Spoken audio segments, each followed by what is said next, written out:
রাধে রাধে সবাইকে। আমি মমতা চলে এলাম আবার তোমাদের সাথে একটা ছোট্ট মিনি ব্লগ নিয়ে।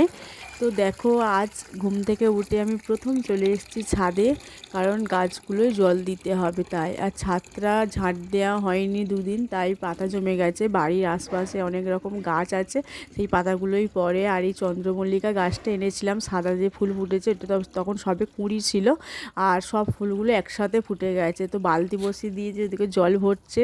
চলো তোমাদের এক ঝলক গাছগুলো দেখিয়ে দিলাম। আর নতুন সদস্য আমার বাড়িতে এসছে, দেখো। তো এদের কিভাবে যত্ন করতে পারি দেখাই যাক, কদ্দূর কি হয়। তো এরা নতুন সদস্য সবে এসছে। তো এবছরের শীতে কিছু ফুলের আইটেমের সঙ্গে সঙ্গে একটু সবজির আইটেমও রাখলাম। দেখা যাক কতটা যত্ন করে উঠতে পারি। এক ঝলকে দেখে নেওয়া যাক যে আমার ফুলের বাগানটা ঠিক আছে। দেখে নাও, এটাও একটা পিটুনিয়া, এটা গোলাপি কালারের ফুল হয়।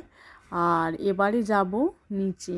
নিচে গিয়ে আমার আবার গোপু সোনাকে তুলতে হবে, ও একটু সকাল সকাল উঠতে পছন্দ করে। আর এটা একটা স্ট্রবেরিতে ফুলও এসে গেছে, দেখো এক ঝলকে দেখে নাও আমার ফুলের বাগানটা। এবারে চলুন যাই নিচে, দেখা যাক।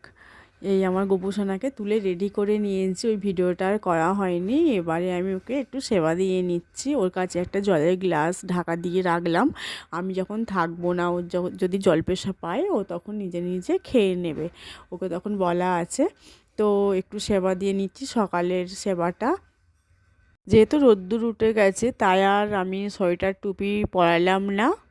তোমরা একটু কমেন্ট করে জানিও কিন্তু আমার ছাদ বাগানটা তোমাদের সবার কেমন লাগলো। তো যাই হোক, আজকের মতো রাধে রাধে, সবাই ভালো থেকো, সুস্থ থেকো।